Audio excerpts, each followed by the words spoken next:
Paris in 1925 smelled like post-war desperation.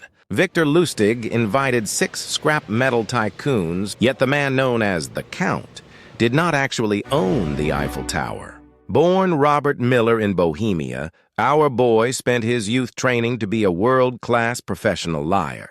He became the final boss of scammers by selling 7,000 tons of... Imagine being so good at gaslighting people that you look at the most iconic landmark in Europe and think, yeah, I could flip that for a profit. That was just a regular Tuesday for Victor.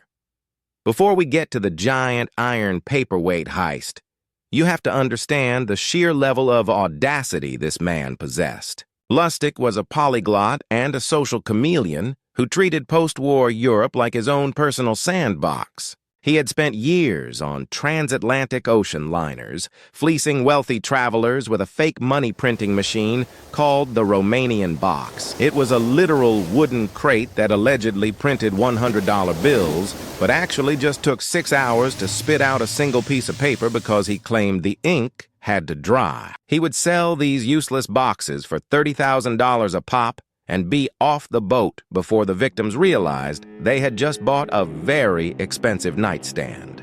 But in May 1925, Lustig arrived in Paris and saw a newspaper clipping that changed the game forever.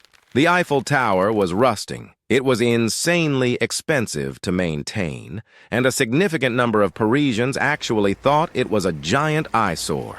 While the French government saw a maintenance nightmare, Victor saw the ultimate listing.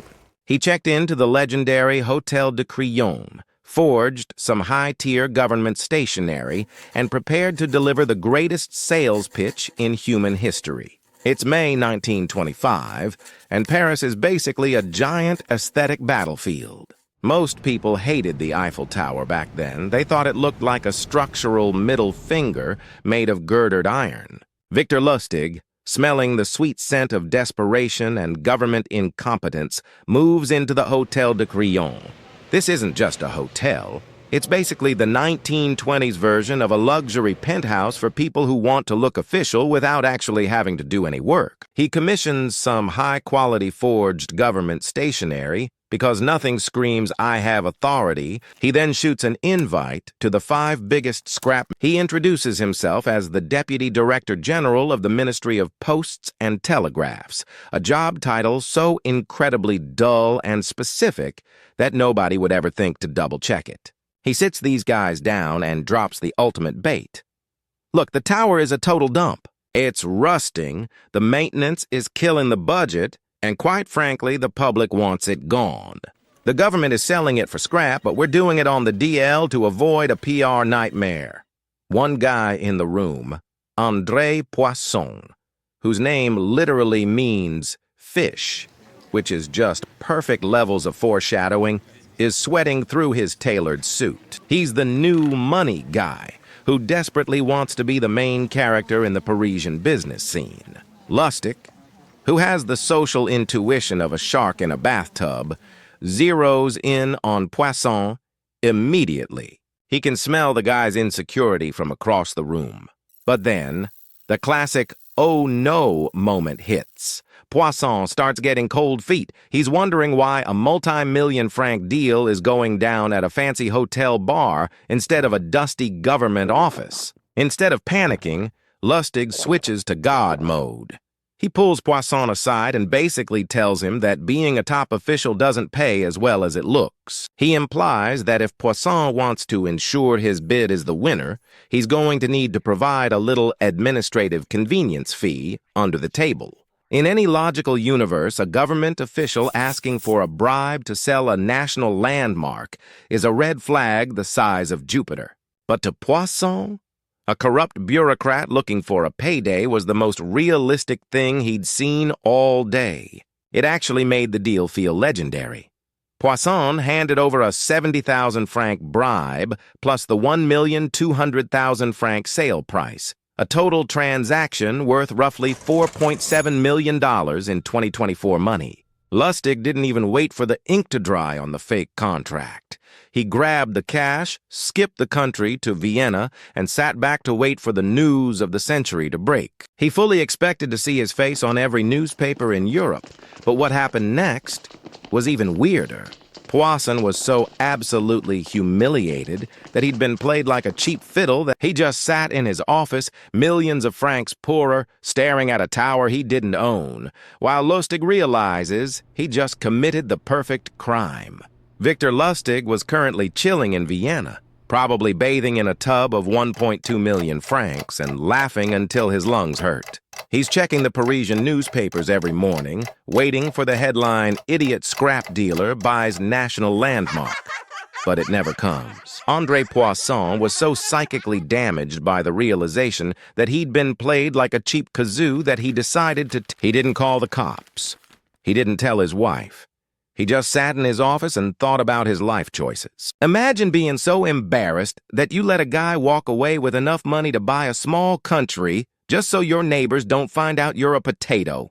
This silence, however, was like a giant green light for love. If the movie was a hit, why not a sequel? 6 months later, in November 1925, the Count pulls the ultimate "I'll do it again" move and rolls back into Paris with the same forged stationery and the same world-class audacity. It was time for Eiffel Tower 2. Scrap metal boogaloo. He invites a fresh batch of metal dealers to the Hotel Crillon, probably wearing the exact same mustache and the same "trust me, I'm from the government" energy. He gives the exact same speech about the tower being a rusted-out eyesore that's costing the city a fortune. But lightning, much like a corrupt bureaucrat with a fake title, rarely strikes twice in the same spot. This time, the vibe was off. One of the new marks wasn't a total sucker and actually possessed a functioning brain. He sniffed the scam, realized the government doesn't usually sell national monuments in hotel lobbies over expensive champagne, and sprinted to the police. Lustig, possessing the survival instincts of a caffeinated ninja, didn't wait for the handcuffs. He bailed on Paris faster than a tourist with food poisoning and hopped a steamship to the land of the free and the home of the gullible, the United States of America. But the most shocking part of this, once he touched down in the States, Lustig realized that the local scammers were playing checkers while he was playing 4D intergalactic chess. He decided to go for the final boss of America. This is like trying to pickpocket John Wick while he's holding a pencil, but Lustig had balls made of pure tungsten. He convinced Scarface to invest $50,000 in a stock scheme, promising to double it in 60 days. Instead of running to Mexico, Lustig just put the money in a safe for 2 months and waited. When the deadline hit, he walked back into Capone's office, looked the most dangerous man in the world in the eye. He told Capone, "Sir, the deal fell through. I'm ruined. I've lost everything, but I couldn't let an honest man like you suffer." He then handed Capone every single cent. Capone was so stunned by this honesty, since everyone else in Chicago was trying to clip him, that he actually gave Lustig a $5,000 reward for being such a stand-up guy. Lustig had just effectively gaslit the king of the Chicago underworld into paying him a tip for literally doing nothing with his own money. It was the ultimate professional flex, proving that if you can sell a tower you don't own, you can definitely sell your own integrity. Lustig didn't just retire to some cozy bohemian villa with his Eiffel Tower loot. Instead, he decided to move to America and start his own private central bank. He teamed up with a master chemist, and together they flooded the U.S. economy with what the feds literally called Lustig money. We're talking about a massive counterfeiting operation that was pumping out an estimated $100,000 every single month. This wasn't some low-effort monopoly money hustle. His fake $100 bills were so perfect, they were causing Agents Peter Rubano and Frank Seckler spent years chasing this financial ghost, probably losing sleep and growing gray hairs over the Count's sheer audacity. By the time they finally cornered him in New York City on May 10th, 1935, Lustig had produced enough fake cash to make a modern billionaire jealous. Somewhere between $2 and $5 million worth. When the feds grabbed him, they found a key to a Times Square subway locker that tucked away $51,000 in counterfeit bills and the actual printing plates. It looked like the Count was finally headed for a very long, very unfancy vacation behind bars. But while cooling his heels at the Federal House of Detention in Manhattan and waiting for his big day in court, Lustig decided the prison decor simply didn't suit his high society aesthetic. On September 1st, 1935, exactly one day before his trial was set to start, he pulled off a move so bold it should have come with a Hollywood movie soundtrack. He knotted a bunch of bed sheets together, slipped out of a window, and started casually buffing the glass as he lowered himself down the side of the building with the grace of a trained acrobat. Pedestrians on the sidewalk actually stopped to watch the show, totally convinced they were just seeing a very dedicated, very high-altitude window cleaner doing his shift on a dusty Manhattan afternoon. By the time the guards realized the Count had checked out early, he was already blocks away, vanishing into the New York crowd like a thumb in a magic trick. He managed to lead the authorities on a 27-day high-stakes game of hide-and-seek across the country, living like a king on the run until the law finally tackled him in Pittsburgh. This 27-day freestyle vacation added a cool 5 years to his 15-year counterfeiting sentence, bringing his total time behind bars to 20 years. The Count was officially trading his tailored suits and top hats for a one-way ticket to Alcatraz as inmate number 300, proving that while he could sell the Eiffel Tower twice, he couldn't quite out-sprint the long arm of the law forever. After the great bedsheet bungee jump failed to keep him free for more than 27 days, Victor Lustig finally got hit with a bill he couldn't fake his way out of. The judge handed him a combined 20-year sentence, 15 for turning the American economy into his personal counterfeit Etch-a-Sketch, and 5 more for the scenic route he took out of the prison window.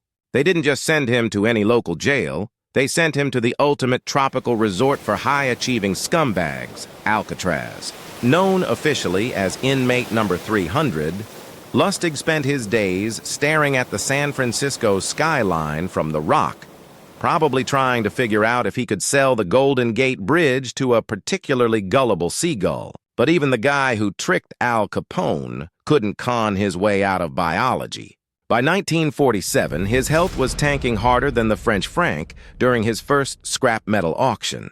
He was eventually shipped off to the medical center for federal prisoners in Springfield, Missouri, where the Count finally met a mark he couldn't smooth talk: the Reaper. On March 11th, 1947, at exactly 8:30 p.m., Lustig cashed in his final chip due to complications from pneumonia. But even in his final exit, the universe or some low-level clerk pulled off one last legendary stunt that would make any modern internet troll weep with joy. On his official Missouri State Board of Health death certificate under the section for occupation, his life's work, the document officially lists Victor Lustig as an apprentice salesman.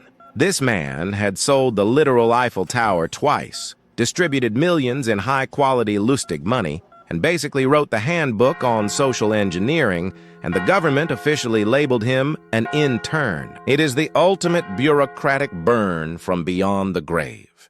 He was buried in a common grave, a penniless end for a man who once held the deed to Paris in his pocket and a bribe from a scrap dealer in his suitcase. He left behind a legacy of absolute chaos and his famous 10 commandments for con men, which are honestly still. If you love history but hate boring textbooks, hit subscribe, or I am calling the feds. And let me know in the comments.